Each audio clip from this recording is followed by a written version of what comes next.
Welcome back to जागो लाहौर। जनाब, आजकल लोग परेशान होते हैं अक्सर कि उनका मोबाइल फ़ोन या फेसबुक अकाउंट हैक हो गया है, लेकिन हकीकत यह है कि ज़्यादातर केसेस में हैकिंग कोई रॉकेट साइंस नहीं होती है, बल्कि हम खुद ही अपनी लापरवाही से अपना जो डेटा है ना उसको दूसरों के हवाले कर देते हैं। मिसाल के तौर पर कि अगर आपको किसी दोस्त का या किसी ऐसे अजनबी की तरफ से मैसेंजर पर या व्हाट्सएप पर एक लिंक आता है कि ये वीडियो तुम्हारी तो नहीं है, यहाँ पर लिखा हुआ आता है कि फ्री इनाम जीतने के लिए ना यहाँ पर क्लिक करें, और आप जल्दी जल्दी में ना उस पर क्लिक करके लॉगिन करके बैठ जाते हैं और समझ लें कि आपने अपना पासवर्ड खुद हैकर को दे दिया। इसी तरह आजकल ये बहुत ट्रेंड चल रहा है कि आपका कोई अजीज़ या आपका कोई दोस्त बैरून मुमालिक चले जाते हैं और उसके नाम से फेसबुक आईडी बनाकर यहाँ पर उसका व्हाट्सएप हैक करके उसी के व्हाट्सएप नंबर से आपको मैसेजेस आते हैं कि यार बहुत मुश्किल में हूँ, या मैं आपको पैसे भेजने की कोशिश कर रहा था लेकिन वो ट्रांसफ़र नहीं हो रहे, तो आप मुझे पैसे भेज दो। तो ये एक बहुत सारे लोगों के साथ ये मसला दरपेश आ रहा है, और कुछ ऐसी ऐप्स हमारे मोबाइल में हम लोग इंस्टॉल कर लेते हैं जो कि आपके मैसेजेस, आपके कॉल्स, आपकी लोकेशन, इवन दो कि आपकी गैलरी तक रसाई हासिल कर लेती हैं। तो इससे भी आपका जो डेटा है वो ऑब्वियसली दूसरों तक चला जाता है और फिर आप ब्लैकमेल होते हैं, बहुत से ऐसे मसाइल का सामना करना पड़ता है। तो ऐसे हम अपनी प्राइवेसी को, हम अपने डेटा को किस तरह सिक्योर कर सकते हैं, हम अगर कोई एप्लीकेशन डाउनलोड कर रहे हैं तो उसके लिए क्या मेजर्स हमें लेने चाहिए, कौन कौन सी ऐसी चीज़ें हैं जिनको हमने खातिर खा रखना है, तो इस पर बात कर लेते हैं। IT एक्सपर्ट ने आज हमें ज्वाइन किया है, शुएब शब्बीर हैं। शुएब, आपको वेलकम कहते हैं जागो लाहौर में। कैसे हैं आप? ठीक ठाक हैं? जी अल्लाह का शुक्र, आप सुनाएं। मैं भी बिल्कुल ठीक ठाक। शुएब, आजकल बहुत से लोग ख़ासतौर पर सोशल मीडिया अकाउंट से और इससे बड़ा परेशान है कि जी आए रोज़ हम देखते हैं जी फेसबुक अकाउंट हैक हो गया, व्हाट्सएप जिसको एंड टू एंड इनक्रिप्टेड कहा जाता है वो भी हैक हो जाता है। तो मुझे बताएं व्हाट्सएप कैसे हैक हो सकता है? अच्छा देखिए, द वेरी फर्स्ट थिंग कि व्हाट्सएप बेसिकली आपका हैक नहीं होता, आप उसकी एक्सेस खुद ही किसी को दे रहे होते हैं। इधर अक्सर ये होता है कि आपको लोग अप्रोच कर रहे होते हैं, आपको कॉल कर लेते हैं कि जी हमारे पैसे शायद गलती से आपके पास आ गए, या हम लोग वेरीफाई कर रहे हैं, आपका व्हाट्सएप अकाउंट वेरीफाई कर रहे हैं, बैंक अकाउंट वेरीफाई कर रहे हैं, जो आपको एक OTP रिसीव होगा वो हमारे साथ शेयर कर दें। तो टेक्निकली व्हाट्सएप जो है वो हैक नहीं होता, वो एंड टू एंड इनक्रिप्टेड है। कोई भी बंदा आपके किसी भी डाटा तक, आपकी वॉइस कॉल्स तक या आपके मैसेजेस तक एक्सेस हासिल नहीं कर सकता किसी भी सूरत में। बट अगर आप खुद ही OTP किसी को दे देते हैं तो वो एक अलग मैटर हो जाता है। नहीं तो OTP कैसे दे देते हैं? अक्सर हमें मैसेजेस आते हैं जी मेरा व्हाट्सएप हैक हो गया है तो अब उस पर ना करें, फ़लाँ है, ये है, हम रिकवर करने की कोशिश कर रहे हैं। तो ये हम खुद ही कैसे उन हैकर्स को जो है ना अपना वो OTP या अपना व्हाट्सएप दे देते हैं? अच्छा, इसमें समटाइम्स इस तरह होता है कि लाइक आपको एक कॉल आ जाती है बैंक की तरफ से, समटाइम बैंक की हेल्पलाइंस की तरफ से आपको कॉल आ जाती हैं। हेल्पलाइन वैसे तो बैंक कभी भी अपनी हेल्पलाइन से आपको कॉल नहीं करता, वो हमेशा अपनी ब्रांच के नंबर से ही कॉल कर रहा होता है आपको, या लैंडलाइन नंबर से कॉल कर रहा होता है। लेकिन आप वॉइस ओवर IPs के थ्रू आप अपना जो हैकर्स अपना मोबाइल नंबर चेंज करके या अपना नंबर चेंज करके आपको बैंक की हेल्पलाइन से कॉल करते हैं, ताकि आपको यकीन हो जाए कि वो बैंक की तरफ से बात कर रहे हैं। एंड वो आपको नंबर वेरिफिकेशन के नाम के ऊपर आपसे जो आपका OTP वगैरह रिक्वायर कर रहे होते हैं, और कुछ लोग इंसिडेंट अनफॉर्चुनेटली इस तरह के कोड्स वगैरह उनको प्रोवाइड कर देते हैं, जिसकी वजह से बाद में इशू बनता है और व्हाट्सएप जो है वो उनके मोबाइल पे एक्टिव हो जाता है। और आजकल तो एक ऐसा भी स्कैम चल रहा है सोशल मीडिया पर, जो बहुत से लोग उसको एड्रेस भी कर रहे हैं सोशल मीडिया पे आके, कि एक कुरियर कंपनी है, उसका रिप्रेजेंटेटिव बन के ना आपको मैसेज आता है व्हाट्सएप पे कि अगर आपको डिलीवरी चाहिए, होम डिलीवरी चाहिए, तो आपको व्हाट्सएप पे एक OTP आ रहा है तो आप वो हमारे साथ शेयर करें। और इवन दो कि बहुत से लोग उसका शिकार भी हो गए इस तरह के भी कि वो रिनाउंड कंपनीज के नाम लेकर तो वो आपको जो है ना उसका शिकार बना लेते हैं। जी बिल्कुल, इस तरह भी होता है। इसके अलावा हनी ट्रैप भी किया जा रहा है। मोबाइल एप्लीकेशंस वगैरह जो अनऑथोराइज्ड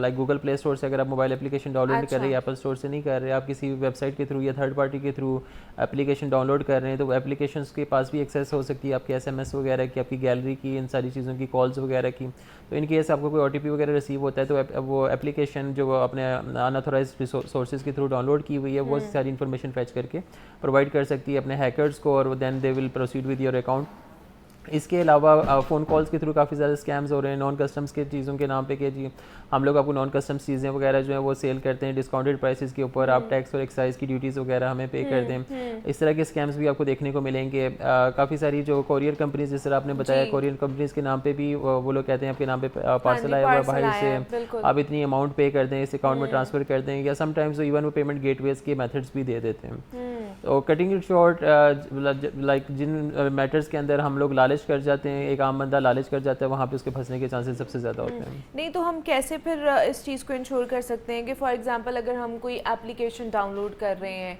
तो वो उसको किस तरह सिक्योर बनाया जा सकता है कि हमारा डेटा जो है ना वो लीक ना हो? सबसे पहली चीज़ तो उसमें ये है कि आप एप्लीकेशंस हमेशा ट्रस्टेड सोर्सेज से डाउनलोड करें, एप्पल स्टोर से कर लें, प्ले स्टोर से कर लें, या फिर जो हुआवे के अपने स्टोर्स हैं उधर से कर लें, लेकिन या सैमसंग के अपने गैलेक्सी स्टोर से कर लें। लेकिन जो ऑथराइज सोर्सेज हैं सिर्फ उन्हीं से एप्लीकेशन डाउनलोड करें, किसी भी वेबसाइट से कोई भी एप्लीकेशन डाउनलोड ना करें। प्लस ये कि जो एप्लीकेशन आप जिस कदर यूज़ करना चाह रहे हैं उनको उतनी ही एक्सेस दें। हर एप्लीकेशन को हर तरह की एक्सेस देना भी ज़रूरी नहीं होता। एज इन कि अगर आपसे एक कैलकुलेटर अगर आपके SMS की एक्सेस मांग रहा है या आपकी गैलरी की एक्सेस मांग रहा है, तो वो डेफिनेटली वो आपका एक अच्छी एप्लीकेशन नहीं होगी, या उसके इतनी ज़्यादा एक्सेस देने की ज़रूरत नहीं होती। इसके अलावा आपके पास जो लिंक्स वगैरह आ रहे होते हैं उनके ऊपर आप क्लिक ना किया करें। ईमेल के थ्रू भी आपको स्कैम लिंक्स आ सकते हैं, आपके सोशल मीडिया अकाउंट्स पे आ सकते हैं, SMS के थ्रू आपको इस तरह के लिंक्स आ सकते हैं। और इन दी एंड ये कि अगर आपको कोई इस तरह की कॉल वगैरह आ जाती है जो अपने आपको बैंक का नुमाइंदा बता रहा है या किसी कोरियर कंपनी का नुमाइंदा बता रहा है, तो इससे सबसे बेहतर ये है कि आप खुद उनको कॉल बैक करके जो आपके access numbers, universal access numbers हैं, या जो आपकी ब्रांच है आप उससे रब्ता कर लें, या आप अपनी कोरियर कंपनी से खुद ही रब्ता करके कन्फर्मेशन ले लें। और यूजुअली मतलब बैंक्स वगैरह या कोई भी ऐसे लोग जो है ना वो आपको फ़ोन डायरेक्ट नहीं करेंगे कि जनाब आपका ये मसला हो गया है, तो वो आप ये हमें OTP बताएं या अपना नंबर बताएं। ऐसा कभी भी आपको फ़ोन आए तो आपने नहीं सुनना है और कंप्लेन ख़ास तौर पर ज़रूर बतानी है उस जगह पर करके कि फॉर एग्ज़ाम्पल कि किसी बैंक का नाम लेकर कोई फ़ोन आपको कर रहा है कि हम फ़लाँ बैंक से बात करें, तो आप उस बैंक में फ़ोन करके कंप्लेन अपनी लॉन्च ज़रूर कराएं कि आपका नाम जो है इस तरह ख़राब किया जा रहा है मार्केट में और लोग जो है ना इस तरह स्कैम कर रहे हैं, कोई भी उसके झांसे में आ सकता है। तो ये हमारी एक इंडिविजुअली भी ज़िम्मेदारी बनती है कि एक दूसरे को हम अवेयर करें इस हवाले से। अच्छा, एक सिंपल सी कुछ चीज़ें हमें बताएं कि अगर हमने हैकर से बचना है, अपने डेटा को, अपने फ़ोन को बचाना है, तो हम क्या क्या ऐसी चीज़ें करें? जैसे हमारा इंस्टा ID हैक हो जाता है, फेसबुक ID हैक हो जाता है, व्हाट्सएप तो आपने बता दिया कि वो हम खुद ही किसी को अपना OTP देते हैं तो वो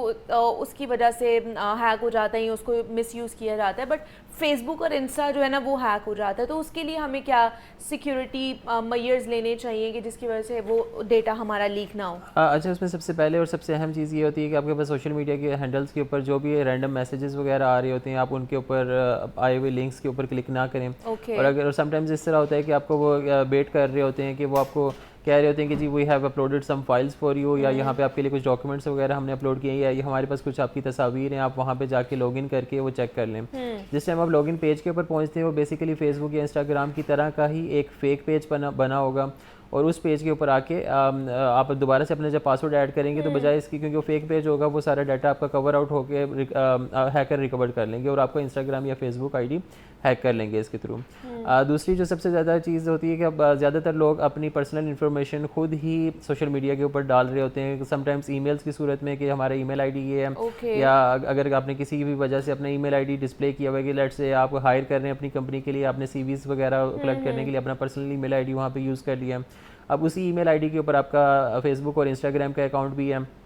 आपने शायद अपनी बर्थडे के ऊपर आप बता दिया हो कि जी आज मेरी बर्थडे एंड आई टर्न 26 और 27 what ever the number is, और इसकी वजह से हैकर को इसके बारे में भी इंफॉर्मेशन मिल जाती है कि आपकी डेट ऑफ बर्थ क्या है। मूविंग फॉरवर्ड शायद आपने किसी पिक्चर के अंदर अपना एड्रेस भी कंफर्म किया हो, या किसी पिक्चर के अंदर इस लाइक आपके सिक्योरिटी क्वेश्चंस भी कहीं ना कहीं आपकी पूरी प्रोफाइल के अंदर आंसर आउट हो चुके हों।